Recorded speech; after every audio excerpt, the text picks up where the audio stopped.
With 1 month to play in the 2023 NFL season, things are all knotted up inside the NFC East as the Dallas Cowboys take down the Philadelphia Eagles in Arlington 33-13, the final score in Week 14. The Cowboys improve to 10-3. The Eagles fall to 10-3, and we are all even across the board. We've got plenty to talk about here on the First Word, presented by Dr. Pepper. We're here from the Star in Frisco with Isaiah Stanback and Nate Newton. I'm Kyle Yeomans. 33-13 defense, 3 takeaways. They had 3 different forced fumbles against arguably the top 3 weapons on the Eagles offense. Jalen Hurts coughs it up. A.J. Brown coughs it up. Devontae Smith coughs it up. The offense does their job, works down the field, puts up 33 points, and then special teams, Brandon Aubrey, again, maybe the MVP of the night on what he was able to do on Sunday Night Football. Which unit impressed you the most in the complete win? I'm going to have to say the defense. The defense did a heck of a job. You talk about forcing turnovers. These guys were all over the place. They made it very difficult on the Philadelphia Eagles to really do anything. And because of that, they gave the offense the ball, right? And the Dallas Cowboys offense possessed the ball for almost 2/3 of the game. And that was simply because the defense was able to get 3 and outs. They were able to force these guys to have low percentage in terms of third down conversions and get your offense back on the field. You know, I worried about the run game.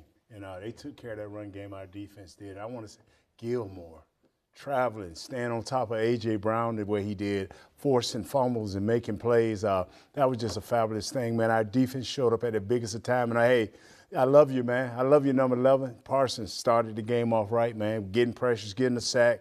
I love that when when your big-name players come out and play the way that our defensive players did. I like that. It's the 4th game where the Dallas Cowboys defense has forced at least 3 turnovers. You mentioned Stephon Gilmore. I want to go back to that. He turned back the clock. He looked like he was back in 2019 playing against A.J. Brown. You needed that against some of the better weapons of a Philadelphia team coming off a loss last week. It was the fact that the defense set the tone.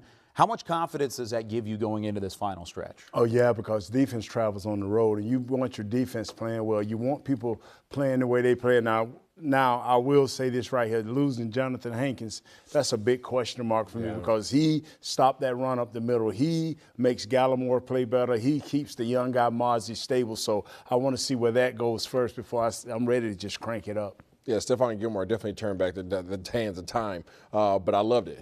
From the standpoint of when you see somebody get emotionally tied into a game, you're either going to see 2 things. You're either going to see them fall back and have negative plays by getting penalties because their emotions get the control of them, or they're going to elevate their play and simply go out there and take it personal and make plays. And that's exactly what you saw to Gilmore today. He took it personal. Him and A.J. Brown were wolfing the whole time, but guess what? A.J. Brown's head got out of the game. Gilmore got in the game. And we've talked about this before in opposite finales, opposite finals of games like this where it's a benchmark opportunity for this franchise, a chance to go up against the better teams in the NFC and teams at the top of the playoff picture. And there have been other times where they haven't set the tone. They haven't had that same level of intensity. What did you think about the way that they handled themselves as a whole, as a team, as a mindset going into this matchup? I think they executed. I mean, you could be in a highly emotional, highly competitive ball game and still go out there and just simply execute. And that's the best way to talk on the field. You get into talking, you get into wolfing, you get into physicality, post-play stuff. You can ignore all that noise and just simply go out there and continue to get first downs. When you get to the red zone, be 100%. When you're goal to goal, be 100%. That's how you shut up teams that want to do all the talking. The coach Sirianni, A.J. Brown, all the other cats, obviously those guys are going to be walking home. They got all the time in the world to talk on the plane now.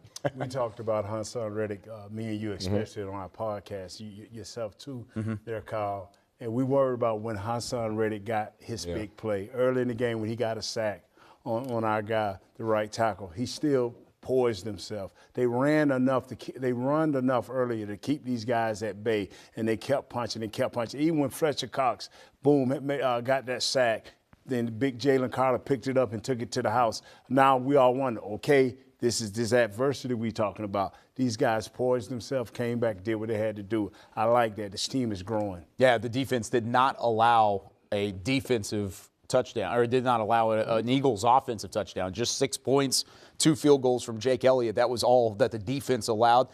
You spoke to the sacks. There were 3 sacks. Yes. Hassan Reddick finished with 2. You had Fletcher Cox that had the strip sack that led to the Davis return. What did you think about the offensive line and how they fared? Some holding calls in the middle there. It's going to be physical like that. These guys are learning, and they're getting better and better. This is the game I was waiting to just see, because we had 3 or 4 games fairly early that I knew that they would perform well. But I just want to say, Mike Solari, keep pushing them. Coach McCarthy, keep pushing them. They still have a lot of work to do, but they played well today. This is the key to this game. They found a way to win. They done it at home.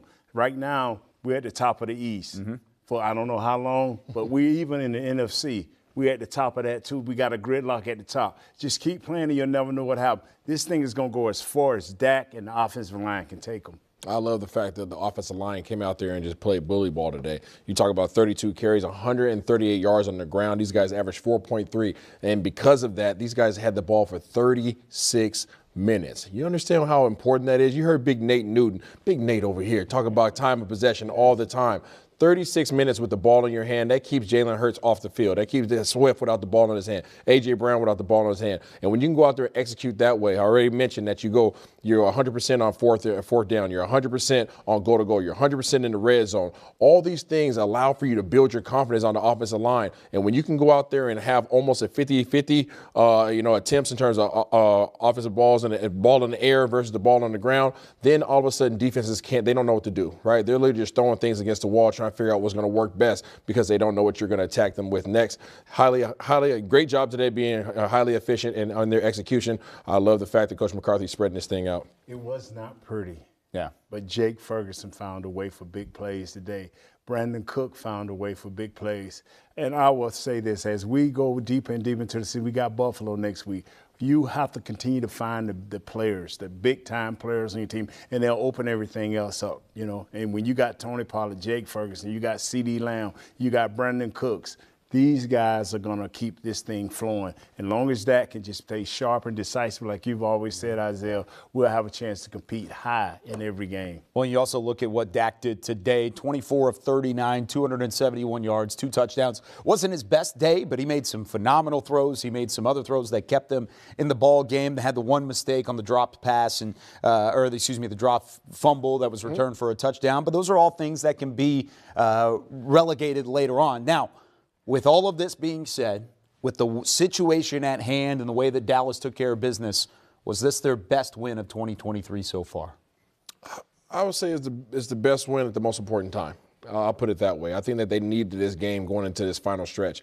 You're going to go face a Buffalo team that's struggling. They had a big win today, but they're not playing their best ball, right? And then you have to finish it off against some other tough opponents. But you needed this ball game. You needed that get back, and now you have to just go do it on the road. And these guys they're ascending. Everything about every game that they've played over these last 4 or 5 game stretches, they're simply just rising up, right? Defense is playing better. Offense is playing better. Running game's improving, right? Penalties are starting to go down today, 7 penalties a day. So you took that curve back down. So I'm really excited about the trajectory of this team as long as they continue to ascend the way they are. This is the biggest game they've played in the last 2 years. This is the biggest game because you needed to win to prove not to us as fans or sports writers or the talking heads, but to themselves that they can beat a team that's several games above 500. This is the biggest win to date going forward because you got this type of competition in the next 3 or 4 games. So you are ready to come through this adversity and do what you need to do. Now you've got Buffalo next week, followed by Miami, both of those on the road. You come back home against Detroit, and then you round out the season on the road against Washington. But if there's any sort of vote of confidence, not only did you win this game, but you won it by 20. It's the 8th game this year that the Dallas Cowboys have won by 20 points or more. They're only the 5th team in NFL history to do that. You want to know what happened to those other 4 teams? 2007 Patriots went to the Super Bowl. 1999 Rams went to the Super Bowl, won the Super Bowl. 1996 Packers won the Super Bowl, and then back in 1961, the Oilers had 8 games like that. They won the AFL championship. So Plenty to talk about with this Cowboys team. We've got more post-game reaction coming your way in a matter of moments. Cowboys game night. You can catch that on Valley Sports Southwest and on DallasCowboys.com. But the Cowboys win this one in dominant fashion at AT&T Stadium in Arlington. 33-13. Everything even in the NFC East. And the Cowboys very happy inside that locker room in Arlington. For Isaiah Stanback, Nate Newton, I'm Kyle Yeomans. That does it for us. For the first word.